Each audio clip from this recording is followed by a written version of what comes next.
Hello everyone, good evening. How's it going? Dr. Incompetent here, and let's play some Solasta Crown of the Magister, shall we? Alex, good evening, good to see you.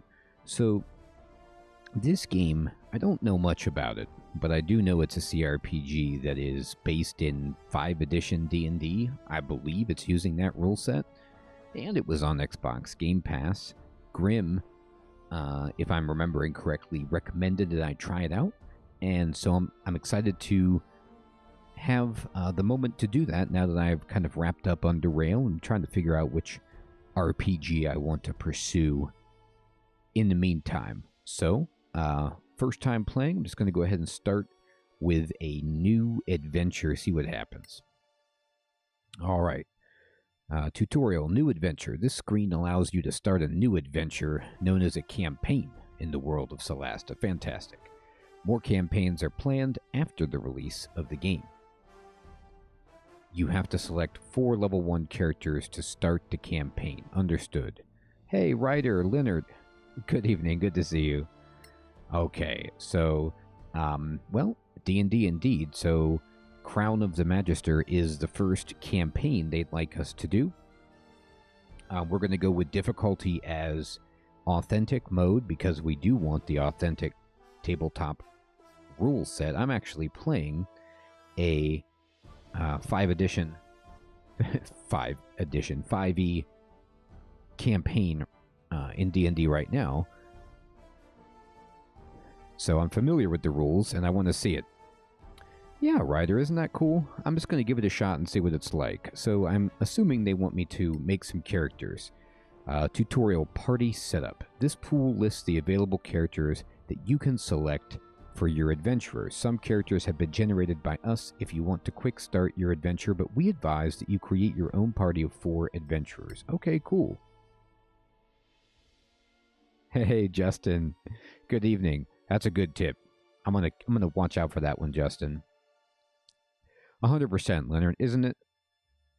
I've been playing in earnest since 2nd edition. I mean, I have some 1st edition stuff, but I didn't really play that. I just started right off with 2nd edition. All right, so here's like the presets, and we're gonna make our own. Tutorial, ancestry selection. The first step of a character creation is to select an ancestry, which will determine your appearance as well as your gameplay abilities listed on the right. Indeed, some ancestries offer a lineage sub-option to further refine the gameplay abilities of the character. Okay, so they've got Hill Dwarf, Half-Elf, Human, Half-Orc, High Elf, Marsh, Halfling, and there's some sub-lineages within that, right? And if you mouse over it, there is a little bit of an explanation of what half-elves get, for example. So I'm going to start, and apparently you have to purchase content to be a half-orc, I guess, which I don't have, so I'm not going to do that. I'm going to see what are the lineages of hill dwarves. They're miners, craftsmen, keen senses, blocky and sturdy, fierce warriors, and keeper of their ancestral culture and traditions. All right. So I'm going to see what my choices are. I can be a snow... Ooh, a snow dwarf sounds fun. Alright, so a snow dwarf.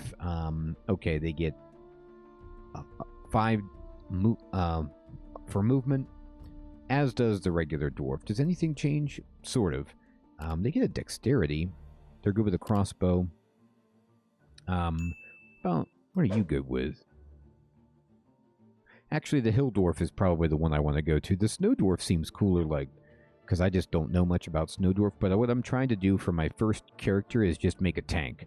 Like, I just want somebody up in the front, just tanking it up. And I love having dwarven tanks. It just makes me feel very comfortable.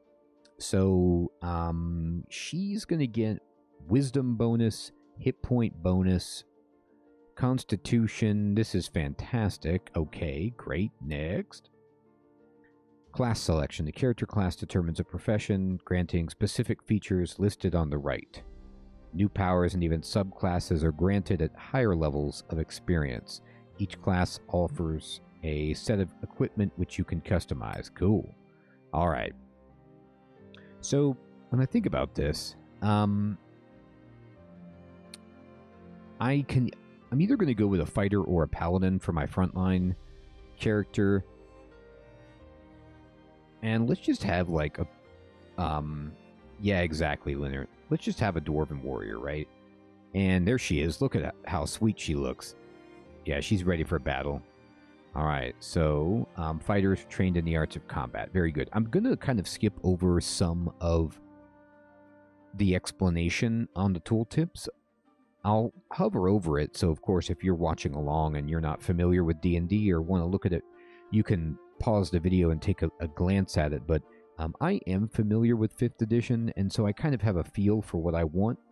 So I definitely want a fighter. But that being said, even though I'm familiar with 5th edition, I haven't like read the player's handbook cover to cover, and I haven't leveled up to like, you know, super high level in any of my campaigns, so it'll be cool to see what happens.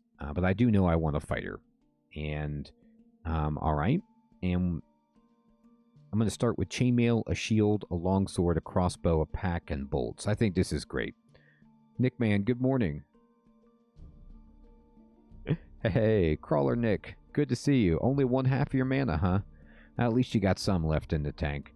I'm good with all of this. I like everything I see here. And background. Background determines your history and offers equipment and proficiency, but also the ability to select personality flags. These determine the social behavior of the character during narrative sequences. Okay. Alignment. In addition to the personality flags offered by your background, you must also select 2 personality flags as dispatched on the ethical axes of law, chaos, and good and evil. In Solasta, the alignment is a second form of personality customization, which is true D&D. All right. And tutorial, resulting personality. You can reinforce a personality trait by selecting the same flag twice. Huh. Flags will not affect gameplay choices or dialogue options, but simply modify the way your character speaks, their tone, and their manners. Oh, that's kind of fun. So it's more just cosmetic. All right. Okay, so I could be a lowlife. That's pretty hilarious. So we're going to be a hill dwarf fighter. And I like the idea. Maybe she's a sellsword, right? And what would this give us? This would confer us with athletics and intimidation, which we want. Medium armor, good. An additional language. And I want to go with kindness and authority. Good. And personality flags. We're going to be good. Nick Man, you know what? That's what I'm going to discover, my friend. It's based in D&D, but I can't tell if it's like going to be Baldur's Gate, you know, style where you can pause the game, but they kind of move around in real time, or if it's a turn-based strategy. RPG. I'm not sure. All right, so I like to be altruistic and pragmatic. These are kind of like paradoxical, but that's awesome. Oh, interesting, Ryder. So it's a great combat sim, but weak story. So it's kind of like, that reminds me of some of the, you know, Baldur's Gate 2 was like, probably might still be my favorite cRPG of all time. And they released a bunch of games that were similar to that kind of isometric top-down RPG, like Icewind Dale, Neverwinter Nights, and some of those were like fun hack and slash kind of games, but the story was never as strong as the core, like Baldur's Gate games. So we'll have to see. Hey. Sir Theodore, good evening.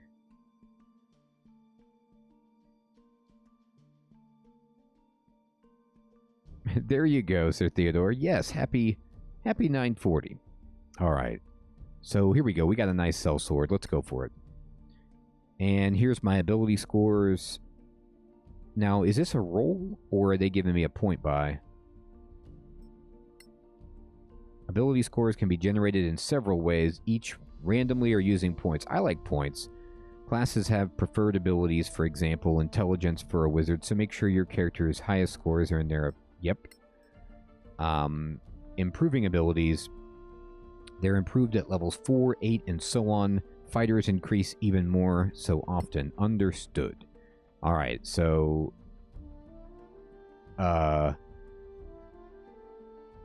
this was dice rolls? This is what they just gave me? I don't know. I was going to do point buy. But yeah, these stats are ridiculous. Like, my lowest stat is going to be a 12. Yeah, I think I'll just go ahead and take this. All right, so we're going to be a fighter. So we put this in our intelligence here. And we're going to have just massive strength and massive constitution.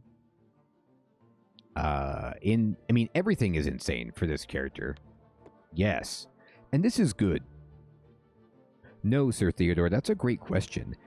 They actually have full-on halflings in this, in D&D, so there are halflings, but it's a spin from the Tolkien universe, right? Because, like, in Tolkien, dwarves are kind of like, I don't want to use the word cursed, but the main branch of dwarves that are created, according to the Silmarillion, are kind of like, they don't like nature outside of their caves and their tunnels. Like, they don't really like to be in the hills. They want to be underground, at least as far as I understand it. So they might sort of appreciate it, but this is, like, not Tolkien. So, like, hill dwarf is, like, I don't know, outside dwarf, I guess. Or maybe they live in hills but not mountains, or and not inside them. I don't know. We'll find out. Okay. I like this. Alright, fighting style. Some character classes allow the selection of a fighting style. This fighting style grants you specific advantages to using combat techniques and equipment. Some character classes are granted a secondary fighting style at higher levels. Indeed. So we definitely want to be protection with this character, because I want her to be the tank. So when a creature you can see attacks a target other than you that is within 5 feet of you, you can use your reaction to impose disadvantage on the attack roll if you have a shield, which is very good. So disadvantage in 5E, if I'm remembering correctly, is you have to roll 2 dice 20 to hit, and you have to pick the lowest one, which is opposite to advantage, where you would roll 2 dice 20 to hit, and you get to pick the highest of the 2 rolls. So that's very powerful, providing they're spaced out. So this is good. I'm going to take it. Proficiencies. This stage lets you acquire proficiencies in various fields of expertise. Your class and ancestry determine a set of proficiencies or range of options to choose from. Alright. The right side of the screen lets you choose your proficiencies by type and origin, and you must spend all your points before you can proceed. Proficiency bonus. Most attacks and ability checks use the proficiency bonus to determine your efficiency. This bonus starts at +2 and increases at levels 5, 9, etc. It is added to action rolls where the character is proficient, saving throws, ability checks, attack rolls using a proficient weapon, and magical attacks, and spell difficulty class. Yeah, your proficiency bonus is, like, added to almost everything. It's so important. All right, so here we go. So right now, we can choose 2 class skills, which would be acrobatics, animal handling, athletics, history, insight, intimidation, perception, and survival. All right, so survival is following tracks. Intimidation is threaten people. So we can't put any more into that because it's maybe gated by our charisma, or it's just as high as it can be. Hey. Crispy Bacon, good evening. We're going to find out. I'm going to see what happens after we create these characters, my friend. I do like the character creation. I mean, it's interesting because, like, I'm so used to just generating characters using a character record sheet in D&D and just kind of going through this process rather quickly. And it's neat to kind of slow down and just, you know, make sure we're getting this set. Good one, Crispy. Bruised Wayne indeed. All right. Acrobatics stays on your feet. That's good. Insight. True intentions. Perception is spot. Okay. So we're going to boost up perception. And let's go ahead and do acrobatics. And then background languages. We already speak Dwarven and Common. And let's just go ahead and speak Elvish. Cool. Oh, wow. The final stage of the character creation allows you to customize the appearance and identity of a character. You can freely select all available options, and a valid first name is required to complete the character creation process. Understood. All right, so here's what I would look like. Now, let's see if we can, like, what are the different faces? Can we rando this? Let's see.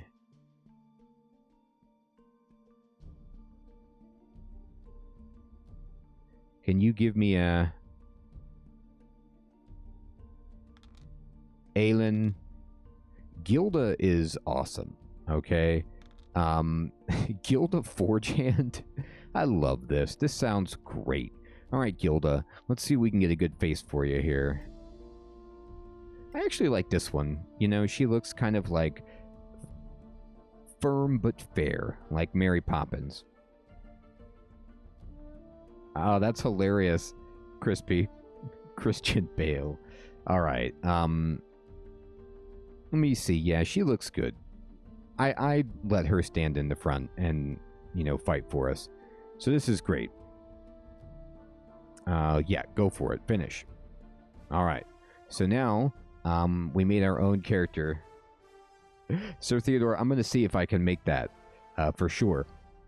Okay, so we've got Gilda on the trail as a personal character. So we're going to make a new one.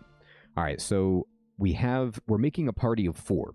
So I'm going to make like just a kind of spread out type of party and have some fun with this. Let's see.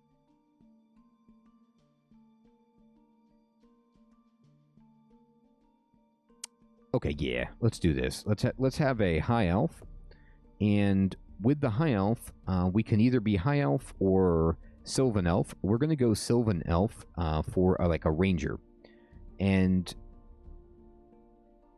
they have Dex +2, longbow, perfect. All right, love this. Sylvan elf, let's go. Ranger, give it to me. Ooh. This is interesting. I always think about a ranger being, you know,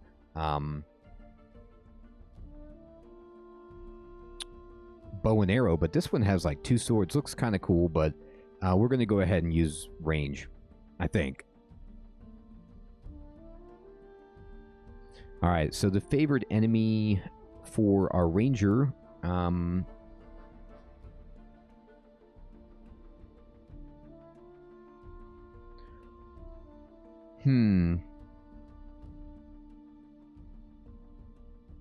No, I actually like Beast. And awesome in the forest. That's fantastic. Scale mail, longbow, arrow, and short sword. Terrific. All right. And then for our background, let's go ahead and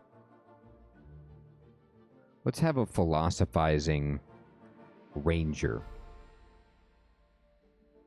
Oh, cool. Crispy booted up, my friend. Does that even make sense? Nah, how about a spy? Spy makes more sense. All right. Caution and pragmatism as my personality, and we're going to go with lawful and kind, okay? And then, again, I would re-roll it, but these are good. So we need to have a good dex.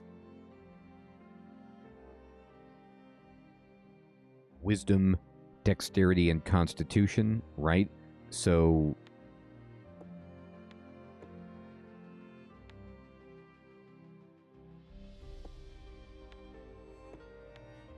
there it is. I'll take it. We got a -1 to charisma. That's okay.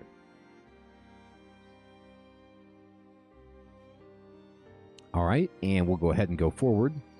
And let's see, we can go animal handling 100%, athletics, yes, oh, it's already there, insight, investigation seems fun, and nature, oh, it's already there.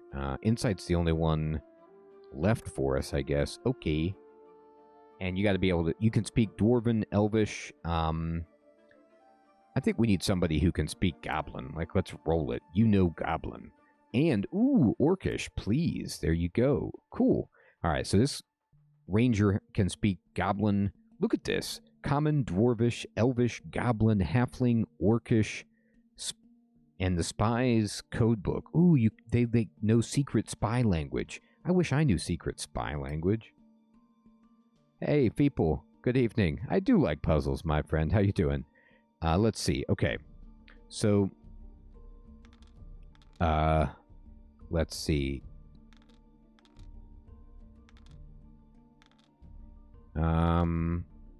Kale is actually okay. Or is this Kael? Strong wind. That seems good. No, what we can do here is, I'm going to just joke because this looks like Kael and, you know, I'm thinking Superman. Like, so this could be, you know, that Sylvan elf that just happens to be from the planet Krypton. And I like it. Let me see, what faces can we get?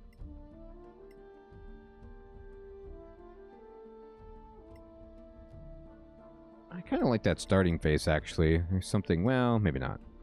This looks a little happier. That's cool. And I'm fine with this appearance. He's got a very arresting, like, piercing blue eyeballs. You know what, people? Actually, that's a great point. Undertale is on my list of games that I want to check out for sure. Okay. I'm not going to spend too much time with this. I'm just fine with this. Good. All right. Now, let's make a new character. And I'm going to make a...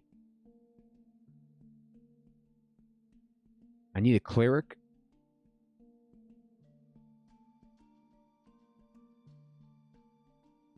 Cool, Rider. Yeah, I do want to try it.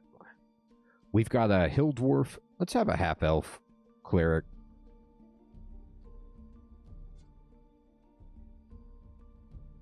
Well, yeah, she's good at charisma, but that's okay. Oh, Leonard, I'm definitely going to make a... I'm going to make myself as a human wizard. It's going to be terrible. They're going to be my one of my DPS. I'm going with the tried and true party, you know. The ranger is kind of like your flex class, but I like having a tank, a cleric, and a sorcerer, you know. No, I'm sorry, a wizard. Let's do this. Oh, Nick, man, we're doing it. You can have blue skin. I saw it. It's all there. We're going to try to make it exactly like what we look like in RuneScape, pretty much. All right, so you need to be a cleric. Wow, you look baller as a cleric. Fantastic. Mace, light crossbow, scale mail. That's great. All right, deity. Clerics and paladins have to choose one of Solasta's deity when created. And this is interesting because, like, Solasta, I don't know what kind of, you know, universe this would be. If we're talking about Dungeons & Dragons 5th edition, like, you know, usually D&D is, like, Forgotten Realms or Planescape or it's, you know, Dragon Realm or whatever it is, you know, so I'm not sure like what, or Dragonlance or whatever, so we'll see what we got. All right, let's pick a deity. Let's find one that makes sense. What is Arun? God of the elements and patron of adventurers, peasants, hermits, and all other who value nature above civilization. That's pretty good. Okay, so it's Temerian. Einar is valor and fidelity, patron of paladins, and those who bring light to the darkness. Okay. I like this because I actually want my cleric to be more frontline. Like, I kind of have a vision that maybe the fighter and the cleric are tanky up front. Then I have a ranger and a wizard in the back doing ranged DPS action. So she's got battle and law, and she's lawful good. That's absolutely fine with me. And a domain, which would be battle or law. Yeah, frontline healing. Let's do it. Yeah, Leonard. I remember. I have read some of the Dragonlance books. It's been a long time, but I enjoy them as well. All right. So my background as a cleric will be, I'm a lawkeeper, and I've got authority and lawfulness. I'm all about the rules, but I have a kind heart. Okay. These are actually pretty bad. They're okay. We could just use point buy if we want. Well, that's not bad. Alright. So, wisdom, strength, and constitution, right? So we go wisdom, constitution, strength, dex, and charisma will be not a minus because of our ancestry, so this is pretty solid.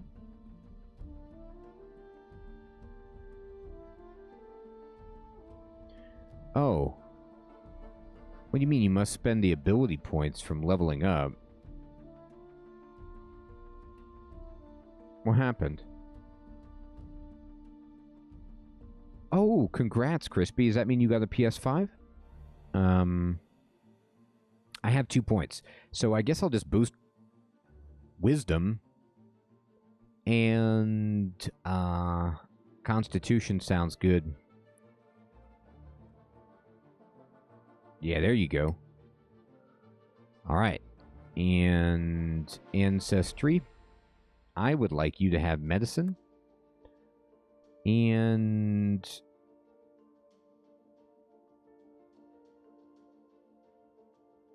athletics, history, insight. Yeah. We don't have any history. How about religion? And then languages. You need to talk to the dwarves. Background languages. Halflings. There you go. Rocking it. Spells and magic. Some classes have access to magic spells right away, while others have to reach a higher level or select a subclass. This screen lets you choose which spells your character will be able to cast. Fantastic. Cantrips. Some characters or classes and ancestries have access to cantrips. The character must select the allotted cantrip from the list provided. And I'm pretty sure cantrips are things that you can do like without a rest. They can be cast infinitely. Yes. And they don't take a slot as opposed to main spells. All right. And then main spells, we're going to have to pick. We need some healing. So for our cantrip, let's look at these. Light seems good. Guidance is always nice. We can choose 3 of them. All right, so we got to choose light, and then resistance, savings throws, stabilize. Yeah, that's good. And then sparkle, sparkle, shine, light. These are so funny. Let's have sacred flame on there. There you go. These are good. Next. Wait. Did we not get to pick any actual spells yet? These are just cantrips. Okay. And let's get a name going. Cammy. Doesn't it really, Ryder? It's so funny. Alright, what faces do we have? Oh, Cammy's nice. There you go. She's got a nice smile on her face.